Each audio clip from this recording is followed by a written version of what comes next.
I'm Nicola Talent, and you're listening to Crime World, a podcast about criminals, drugs, and the sins of the underworld. We're Ireland's top podcast for 2025, and now we've got a new website. So if you want to learn more about crime and criminals, if you want stories, extras, and podcast subscriber specials, go to www.crimeworld.com.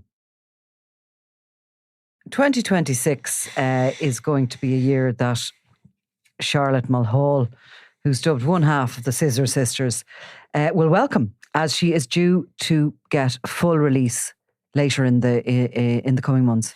Yeah, she was given release over Christmas again. You can see that there's graduated release given to prisoners like Charlotte Mulhall, where they are initially allowed out accompanied by prison officers. Ultimately, then they're allowed out for a few hours during the day. And at this point, she's being allowed out overnight. And that all leads to this eventual release. Do you want to feel super old? Go on. I do already, by the way. So Charlotte Mulhall has packed a lot into life, in fairness, including a life sentence for murder. Yeah. She's on her way out back into the community, having served her time. What age is she? Well, is she 40? Don't look. No, is she 40? 39. 39. I mean, I know because she was convicted 20 years ago. So, I mean, if you look back on the case... She's so young. She's so young. She's going to be out for her 40th birthday. She'd be out for her 40th birthday having, done a life sentence. Done a life sentence, managed to become genuinely one of the most notorious people in the country. I mean, I think it's interesting if you look back in 2005 on that case, which obviously... made incredible headlines because of, not necessarily because of the murder itself, but because of the disposal of the body parts, really. Well, it was the first thing that was incredible. The fact that the Farah Swaleh Noor's body could not be identified, the fact that his head was missing, the fact that the rest of his remains were stuffed into bags and thrown into the canal. Then when the murder scene was eventually discovered at Richmond Cottages, it was discovered that he had literally been chopped to pieces by two women, stuffed into a shower. Blood was washed down the drain, and that the crime scene was so well forensically cleaned that there was hardly a speck of blood left. I mean, it was an extraordinary story. And it also, I suppose, brought in the beginning, if you recall, that there was a belief that there was some sort of an aspect of voodoo. Yeah. Because the head and the private parts were missing. Totally. From the body, and what were they used for, and what had happened, and but in actual fact, the story was it was so much more raw. Yeah, these were two girls, Charlotte and her sister Linda Mulhall, who'd had a very tough upbringing and had gone into town to meet their mother, who had left the family home, and they went on a drink and ecstasy binge with her and her very violent boyfriend, Farah Swaleh Noor, who later would try to come on to Linda. I mean, it was dysfunctional. Yeah, I mean, it was totally dysfunctional. And I suppose if you look back, if the case was happening now in 2025, would people perceive it a bit differently? I'm not sure that I don't know what the answer to that is, because obviously, Charlotte stabbed Swaleh Noor over 20 times. So she was always going to be convicted of murder. But I suppose if you look at the circumstances of the case, I think it is fair to say you would have a degree of sympathy for the circumstances that very young woman was in when she committed that murder. Certainly, it was the evidence given by Linda and Charlotte that their mother's boyfriend had...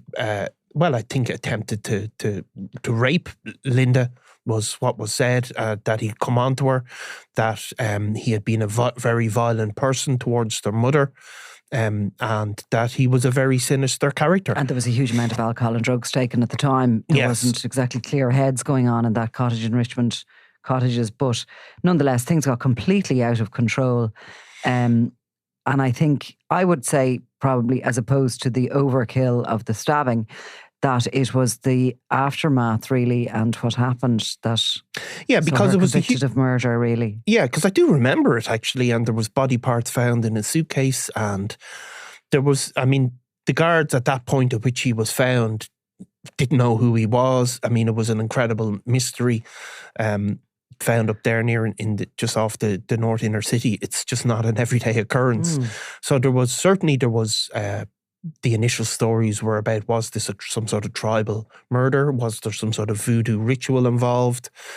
All of this went on, but of course, ultimately, the two Mulhall sisters would be caught, and some of the evidence. They were caught because Linda Mulhall confessed. She confessed. She had, she had been having nightmares. She wasn't able to cope with what she had done and seen. I mean, she took a bus over to Tala with Swale Noor's head in a backpack, and she buried it in a lands up around Tala. Later returned to dig it up because she'd been having nightmares that she thought, it was coming up out of the ground. So it was all very gruesome and awful. But I think the police involved would suggest that there wouldn't have necessarily been the forensic evidence there to convict had it not been for Linda's confession. Linda, because she confessed, showed remorse, etc., she was convicted of manslaughter.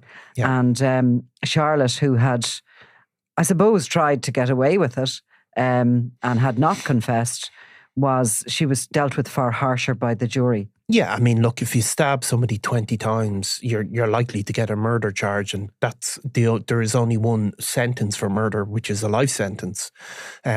So it was almost inevitable. But the circumstances certainly were. She was a very young woman.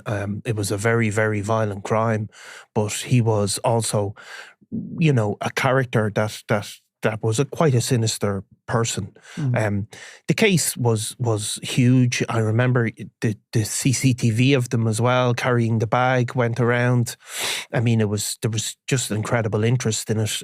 The interest has never died. Charlotte and Linda, as you said, Linda has been out for a number of years now. She got a far lesser sentence because of the manslaughter charge. She was ultimately has not continued to generate media attention, I suppose. But Charlotte was certainly initially, when she went into prison, she was, I suppose, the focus of a trouble really in the jail.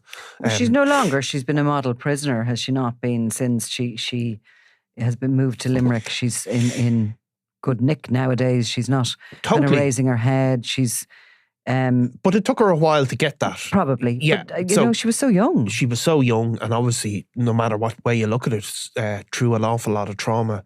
So initially, she was quite a troubled prisoner. She had initially spent her time in the Docus Centre, the female wing of Mountjoy Prison. But she's spent recent years in Limerick after she was transferred down there for disciplinary issues. At one stage, she had brought a case against that. But in recent times, she has been living in one of these, I suppose they're self-contained apartments within the prison where people are long-term prisoners, such as Charlotte Mulhall. And she's one of Ireland's longest-serving female prisoners in the system. So a life sentence prisoner who is released sort of on license, and there's terms and conditions with that. So they have to remain living within the law, or the life sentence can be reactivated at any time? 100%. I mean, you can be brought back into prison for almost anything. Certainly initially after you're released, you'll probably be signing on in the prison every week. But the life sentence never goes. And there have been cases of one female life sentence prisoner who was brought back in 3 or 4 years after she'd been released on some very minor charge, and then spent another couple of years in prison. So it's very much it's at the discretion of the police and the people who look after life sentence prisoners. So, but Charlotte, as you said, has become a model prisoner. She had certainly been linked to she was transferred to Limerick after as the court case said, in December 2018, 2 days after she was seen by a prison officer performing a beauty treatment on another prison officer, and she disputed claims that anything inappropriate occurred and that she was allegedly in a compromising position with the female beauty officer. Treatment. Well, so I don't know exactly what type of beauty treatment, but I know there was a dispute and there was a claim that... So a prison officer made a complaint that she was carrying out a beauty treatment on another prison officer? Well, So what was the allegation was that they were in a compromising position. During a beauty treatment. Well, I suppose so, Nicola. But so there was a dispute. So Charlotte Mulhall and the prison officer claimed she was just getting a beauty treatment. But there was another claim that they were in a compromising position. And when Charlotte Mulhall brought this case to be transferred back to the DOCA, she said... the inappropriateness of my question. Exactly. Well, it shows your sort of naivety of it. But, Charlotte Mulhall made the point that she'd never been given the opportunity to address the prison authorities over what she said actually occurred. Okay. So there was a dispute, obviously. I'm afraid to ask any more questions. Yeah, but you probably let's just leave it at that and say that's what was heard in court. Showing my greenness. Yes. Right. Well, look, anyway, 2026, it looks like she is definitely going to get her release date, all things going well for her. And it'll be interesting to see if she wants to put everything behind her or if she does indeed want to talk about her story and what's happened. Or continue with beauty treatments on the outside. Weird, sort of odd. Still, I'll be thinking about, Let's move on. Let's move on.